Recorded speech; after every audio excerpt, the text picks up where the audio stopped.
Welcome to school chemistry channel. நான் உங்கள் சதீஷ்குமார். இந்த வீடியோவில் நம்ம எதை பற்றி பார்க்க போகிறோம் அப்படின்னா கிளாசிஃபிகேஷன்ஸ் ஆஃப் சாலிட்ஸ் அப்படின்றத பற்றி பார்க்கணும். சாலிட்ஸை நம்ம கிளாஸிஃபை பண்ண போகிறோம். இதுக்கு முந்தின வீடியோஸில் இன்ட்ரோடக்ஷன் டு சாலிட்ஸ் பார்த்துருந்தோம். அதோட லிங்க் டிஸ்கிரிப்ஷனில் இருக்குது. அந்த வீடியோ பார்க்கலன்னா பார்த்துட்டு இந்த வீடியோ பாருங்கள். கிளாசிஃபிகேஷன்ஸ் ஆஃப் சாலிட்ஸை எப்படி கிளாஸிஃபை பண்ண போகிறோம்? சாலிட்ஸை அதோட அரேஞ்ச்மெண்ட்டை பேஸ் பண்ணி, எதோட arrangement? Constituents, atoms, molecules or ions அப்படின்ற சொல்கிறோம்ல, அதோட அரேஞ்ச்மெண்ட்டை பேஸ் பண்ணி சாலிட்ஸை ரெண்டாக பிரிக்கிறாங்க. ஒன்று கிறிஸ்டலின் சாலிட், இன்னொன்று அமர்ஃபஸ் சாலிட் அப்படின்னு சொல்கிறாங்க. கிறிஸ்டலின் அப்படின்ற வார்த்தை எங்கேருந்து வந்திருக்கும் அப்படின்னா, அது ஒரு க்ரீக் வேர்ட், இங்கிலீஷ் வேர்ட் கிடையாது, க்ரீக் வேர்ட். கிறிஸ்டலோஸ் அப்படின்ற க்ரீக் வேர்டில் இருந்து தான் கிறிஸ்டலின் அப்படின்ற வேர்டு வந்திருக்கு. 1 minute.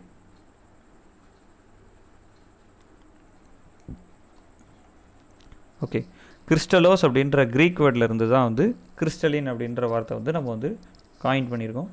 இந்த கிறிஸ்டலோஸ் அப்படின்றதுக்கு என்ன மீனிங் அப்படின்னா கிளியர் ஐஸ் அப்படின்றது தான் கிறிஸ்டலினோட actual meaning.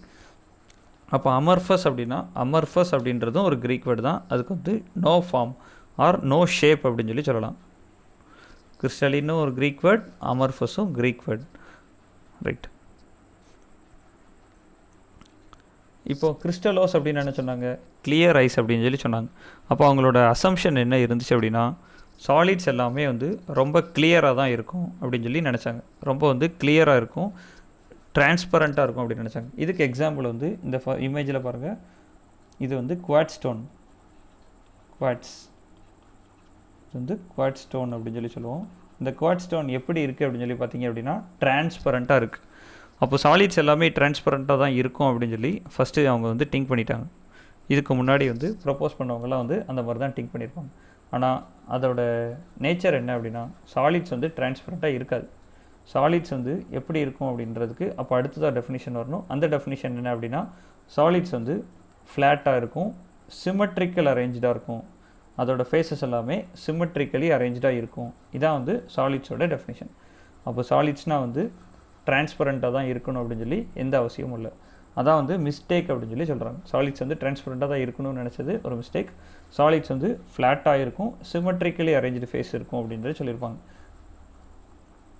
Right. Symmetrically arrange face அப்படின்னா ஈக்குவல் ஃபேஸஸ்ன்ற மாதிரி. இப்போ உதாரணத்துக்கு ஒரு ஸ்கொயர் எடுத்துக்கிட்டேன் அப்படின்னா இதுக்கு 4 ஃபேஸஸ் இருக்கும். 1 2 3 4 அப்படின்னு 4 ஃபேஸஸ் இருக்கும். இந்த 4 ஃபேஸஸ்மே ஈக்குவலி சிமெட்ரிக்கலாக இருக்கும், ரைட். அடுத்ததாக நம்ம பார்க்க வேண்டியது கிறிஸ்டலின் சாலிட், அமர்ஃபஸ் சாலிடோட டிஃப்ரென்ஸ் என்ன அப்படின்னு பார்க்கணும். கிறிஸ்டலின் சாலிட்ஸ்க்கும் அமர்ஃபஸ் சாலிட்ஸ்க்கும் பேசிக்ஸ் டிஃப்ரென்ஸ் ஒரு 6 பாயிண்டில் கொடுத்துருப்பாங்க. அந்த 7வது பாயிண்ட் கிட்டத்தட்ட ஒரு எக்ஸாம்பிள்ஸ் மாதிரியே கொடுத்துட்டாங்க, ரைட்.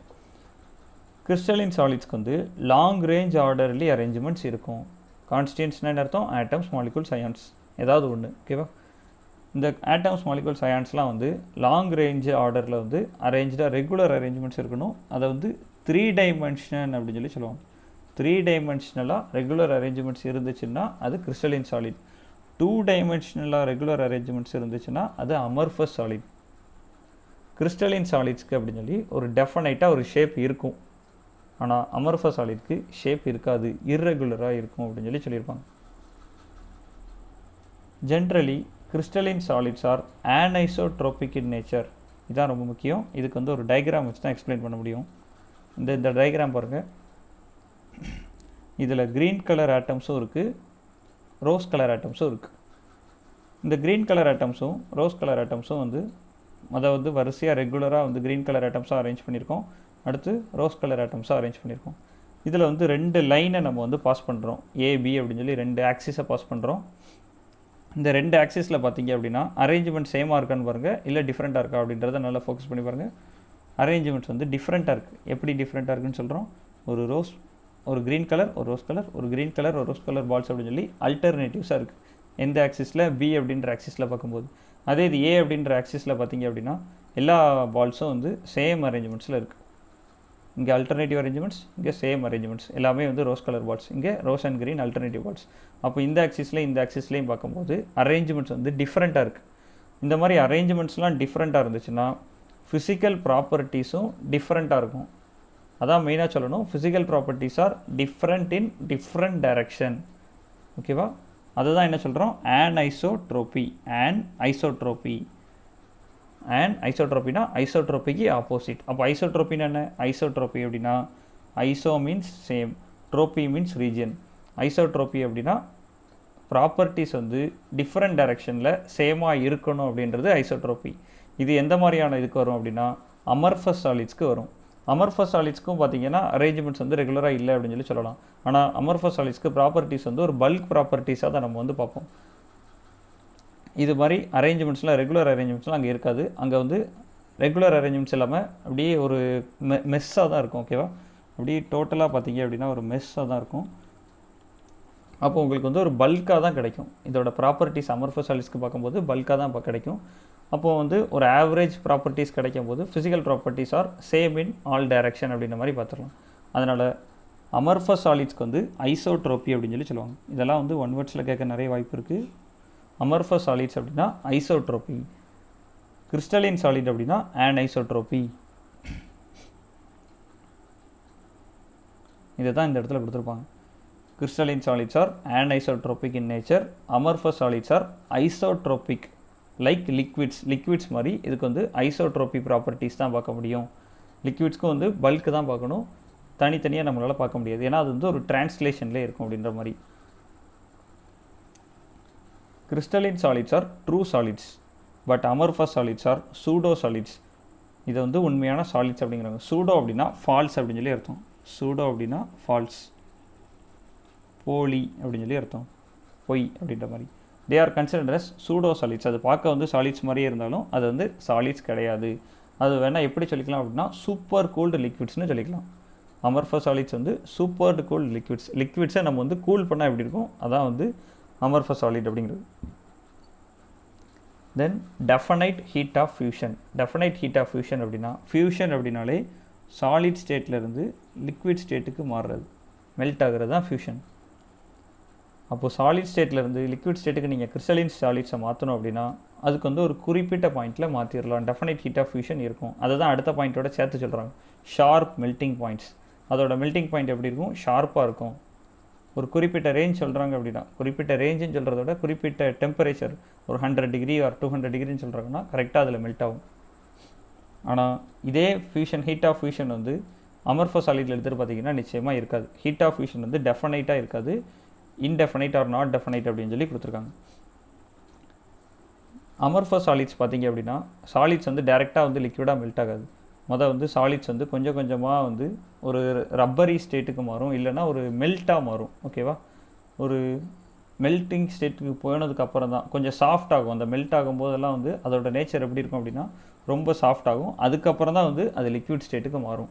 அப்போ அதோட சேஞ்ச் பார்த்திங்க அப்படின்னா டேரெக்டாக சாலிட்லேருந்து லிக்விட் போகாமல் இன்பிட்வீன் ஒரு சாஃப்ட் நேச்சர் வருது. அதை தான் வந்து சொல்கிறாங்க அப்படின்னா டெஃபனைட் ஹீட் ஆஃப் ஃபியூஷன் இல்லை அப்படின்ற சொல்கிறோம். ரைட். கிறிஸ்டலின் சாலிட்ஸோட எக்ஸாம்பிள்ஸ். கிறிஸ்டலின் சாலிட்க்கு எக்ஸாம்பிள் வந்து சோடியம் குளோரைட், டைமண்ட் அப்படின்றதெல்லாம் சொல்லியிருப்பாங்க. இந்த சோடியம் குளோரைடை பற்றியும் டைமண்டை பற்றியும் நம்ம நெக்ஸ்ட்டு வந்து அடுத்தடுத்த வீடியோஸில் கிளாசிஃபிகேஷன்ஸ் ஆஃப் கிறிஸ்டலின் சாலிட்ஸில் வந்து கண்டிப்பாக பார்ப்போம். அப்போ இன்னும் அதை டீட்டெயிலாக தெரிஞ்சுக்கலாம். ரைட். இதோட எக்ஸாம்பிள்ஸ் பார்த்திங்க அப்படின்னா ரப்பர், பிளாஸ்டிக்ஸ், கிளாஸ் அப்படின்றதெல்லாம் எடுத்திருப்பாங்க. கிளாஸ் தான் வந்து பெஸ்ட் எக்ஸாம்பிள் அமர்ஃபஸ் சாலிட்ஸ்க்கு. கிளாஸை நீங்கள் ஹீட் பண்ணிங்கன்னா ஃபஸ்ட் வந்து லிக்விடாக மாறாது, கொஞ்சம் சாஃப்டாக மாறும், அதுக்கப்புறம் தான் லிக்விடாக மாறும். இதை தான் வந்து என்ன சொல்கிறோம் அப்படின்னா டெஃபனைட் ஹீட் ஆஃப் ஃபியூஷன் அதுக்கு வந்து இல்லை அப்படின்ற சொல்கிறோம். Heat of fusion is not definite இந்த மாதிரி கொடுத்துருப்பாங்க. ரைட்.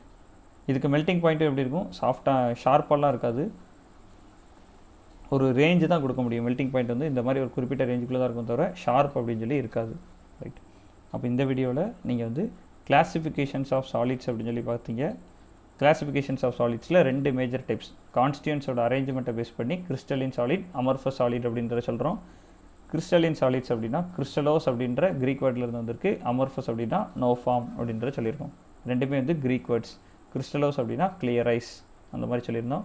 கிளியர் ஐஸ் அப்படின்றதுக்கு எக்ஸாம்பிள் குவாட் ஸ்டோன் சொல்லியிருந்தோம். ஆனால் குவாட்ஸ் வந்து டிரான்ஸ்பரண்ட்டாக இருக்குது அப்படின்றத அஷ்யூம் பண்ணி தான் சொல்லியிருப்பாங்க. அது மிஸ்டேக்கல் ஸ்டேட்மெண்ட். சாலிட்ஸ் அப்படின்னா ஃப்ளாட்டாக இருக்கலாம், சிமெட்ரிக்கலி அரேஞ்ச்டு ஃபேஸ் இருந்தாலே அது சாலிட்ஸ் அப்படின்னு சொல்லி அப்புறம் வந்து முடிவு பண்ணுறோம்.